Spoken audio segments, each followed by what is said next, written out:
today we are in the city of Chicago, where Mayor Brandon Johnson has made it very clear he is pro-migrant. We know the strength of a city is determined by how we treat the most vulnerable.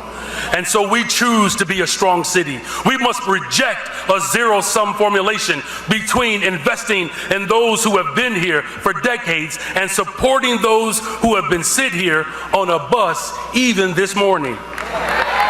We can do both, Chicago, and we can all thrive together. Well, Ben and Lourdes, as you know, mayors past and present have referred to Chicago as a sanctuary city for immigrants. But today, amendments to the city's welcoming city ordinance, taking legal protections a step further, instituting policies to protect the due process rights of Chicago's immigrants. Now, if you've been following this channel, you know the Texas governor started sending migrants who crossed the border illegally to Chicago because they were a welcoming city. Local officials whose communities are being overwhelmed by hordes of illegal immigrants who are being dropped off by the Biden administration. Texas is providing charter buses to send these illegal immigrants who have been dropped off by the Biden administration to Washington, D.C. We are sending them to the United States Capitol, where the Biden administration will be able to more immediately address the needs of the people that they are allowing to come across our border. If you remember, going back as far as April, Texas Governor Greg Abbott had announced his plans to bus migrants from the Lone Star State, basically also what we've seen from the state of Arizona, to parts of the Northeast, Washington, and as of this Friday, here in New York City. And he said that that would be offered on a voluntary basis. Only those migrants that have already been processed by the Department of Homeland Security who want to board these buses for a ride to the Northeast. A representative from the governor saying that these migrants willingly chose to go to New York City, having signed a voluntary consent waiver available in multiple languages upon boarding, that they agreed on the destination. Now, because there were so many migrants coming in, the city of Chicago had to institute a state of emergency. And increasingly, the migrant crisis is being felt far from the border, including cities like Chicago, where officials say resources are running thin. Now, the mayor of Chicago, Mayor Brandon Johnson, decided to open up the city's checkbook and start spending on these illegal migrants like crazy. Now to NBC5 investigates, which for months has followed the money trail tied to Chicago's migrant mission. Total spending now tops more than $400 million. It's August of 2022. The city of Chicago has spent more than $400 million, according to the city's spending website. Nearly $253 million went to one private company, Kansas-based Favorite Healthcare Staffing, which staffs the shelters. Another $76 million went to Equitable Social Solutions. That company partnered with another called ReloShare, which helped identify and sign lease agreements with property owners of the buildings that eventually became the migrant shelters. So as you see, Mayor Johnson dropped $400 million on the migrant crisis, and millions more are piling up every month. Now, by September 2024, we were almost at $1 billion budget deficit. But now we had a major problem. See, Mayor Brandon Johnson ran on a platform of, I'm not going to raise your property taxes, but he's been spending your money like crazy. Here is his campaign ad saying that he wasn't going to raise your property taxes.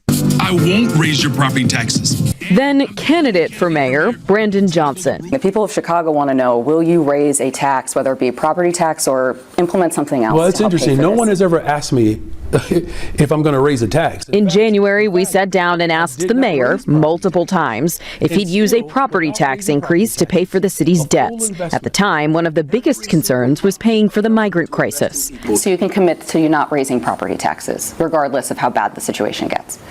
Okay, I've stopped the video. He's either going to say yes or no. He's going to say a lot of words, but either it's going to be a yes or no. Now, I'm assuming if it was a no, you say no, right? Because no is easy. But let's see what he says. My budget, the $16.77 billion that I just passed, 41 alders, I believe, supported this budget. And we did all of that without raising property taxes. The evidence is in what I passed. Now, the issue is that the migrants kept coming and they needed to spend more money to take care of the illegal migrants. It got to a point where even the mayor was having panic attacks. As we sit here and tape this, it's getting cold and snowy in Chicago, and Brandon Johnson has got his hands full to deal with that. But you've seen it. You have seen people, your community starting. No amount of antidepressants can cure him of this problem. No, he certainly was feeling the malaise. I know it's so true. And I actually, you brought it up. I was going to bring it up, and I thought, panic attacks. The mayor's panic attacks. Oh, can we talk about that? Yeah. Can we talk about that? Because two sources told me that he has been in the hospital for these panic attacks, and he is stressed out. Because this is a big job for him. He wasn't ready for it. He's not ready for it. He is not ready for it. He's not a leader. I'm sorry. He's just not a leader. He's not. And, a leader, brings people up and supports them. And the Chicago police are still waiting to see where that comes from. But yeah, he put in a good superintendent, but I still think that he needs to prove himself to the police. Where does he stand on that? But this immigration issue, boy, this is not helping him at all, this situation. And, when you call yourself a sanctuary city, you call yourself a sanctuary state, guess what's going to happen? Don't blame Texas, because Texas, if you look at what they're dealing with, they have a massive influx. We don't even show the videos on television. The amount of people that are just standing around, and now they're desperate, because what happens when people don't have money or they don't have food? They start breaking into things. They start committing crimes. They start working for the cartels. They start doing human trafficking. They start becoming victims of human trafficking. So they had to do, what are they going to do with all these people? They had to get them out of their city. And, sanctuary city, you're the welcoming city, so you're going to get what you asked for, or what you said you were. So now Mayor Brandon Johnson needed some money to take care of the migrants. He had promised not to raise property taxes, but then he went to City Hall and said, hey, guess what? Let's raise property taxes by $300 million. Brandon Johnson was more than 40 minutes into his speech before he broke the bad news to homeowners across the city. This budget currently includes a property tax increase of $300 million to fund and keep our commitment to fund not just our pension contributions, but to fund the future of our city. Now remember, Johnson had promised not to raise property taxes when he was running, remember? I won't raise your property taxes. But now he is raising property taxes, or at least trying to raise property taxes. So the citizens, let them know how they feel. Good evening, everybody. Good afternoon. I want to know, how does it feel that Trump is in office right now? You see Mayor Brandon Johnson, you underestimate us. Mr. Sims, direct your attention towards me, please. You're a criminal. Why do I got to address you? The feds need to address you. DOJ need to address you, and hopefully Donald Trump will address you.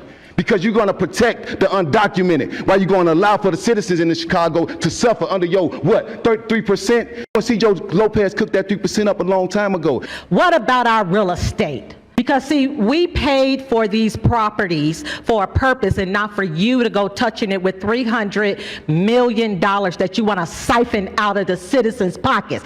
Get rid of the illegals, and that'll take your money right back. Start it off with that. So now the city council had a choice. Do they go with the mayor's $300 million plan, or do they reject it? Well, they unanimously rejected it.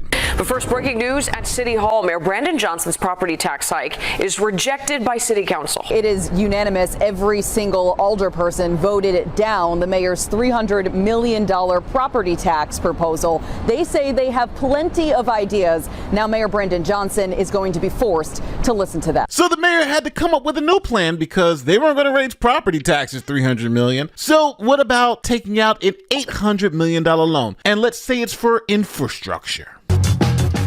Chicago City Council is set to vote today on Mayor Brandon Johnson's plan to borrow $830 million for maintenance and infrastructure projects. But that plan essentially kicks the can down the road for more debt to future taxpayers. All right, so let's take a closer look at the main issue, the structure of the deal. It's $830 million in borrowed funds for things like construction projects, transportation, building maintenance, but it will cost taxpayers at least $2 billion when all is said and done. Under the original plan, the city would make interest-only payments starting in 2027. But the city wouldn't make any principal payments until 2045. That's 20 years from now, majorly inflating costs. So the mayor says, hey, we're going to borrow $800 million now. We'll pay back $2 billion. And by the time you have to pay the money back, it'll be 20 years from now. And don't worry, I won't be around. But the city council had another plan. They said, there's got to be another way. I was shocked at the timing of the proposal. On January 14th, S&P, the largest credit rating agency, downgraded us to BBB, barely above junk status. And on January 15th, the mayor's office made the announcement they were going to seek this $830 million worth of debt. And the timing of that was clearly terrible. Some council members say they're upset that total cost never came up when the Finance Committee approved this. But the terms of this bond are ridiculous. Ridiculous. The fact that the first payment is not due until a new administration takes seat. We know we need to fix stuff, but we've got to be transparent, people. We've got to be honest. Now, today, the full city council decided to defer a vote on that $830 million bond, so it'll be at least 48 hours until any action is taken. Now, listen, it's obvious. Chicago has a big problem. They spent hundreds of millions of dollars on migrants, and now they don't have enough money to take care of the regular stuff. And that's a shame because Brandon Johnson did them dirty, and he's out the door. And I also want to make mention that with this $800 million loan that he wants to take out, they're also going to be paying teachers. Now, why is that important? Because Brandon Johnson is on leave from his job as a teacher in the city of Chicago. See, he works for the union and he still kept his job as a teacher. So when they get that $800 million loan, if they do get it, then he will benefit from it because he will get a pay raise because he still works as a teacher. Or actually, let me correct myself. He's on leave from his teaching job in Chicago, which again, seems to me to be a conflict of interest. So now the city council of Chicago has decided to actually take out this $830 million loan,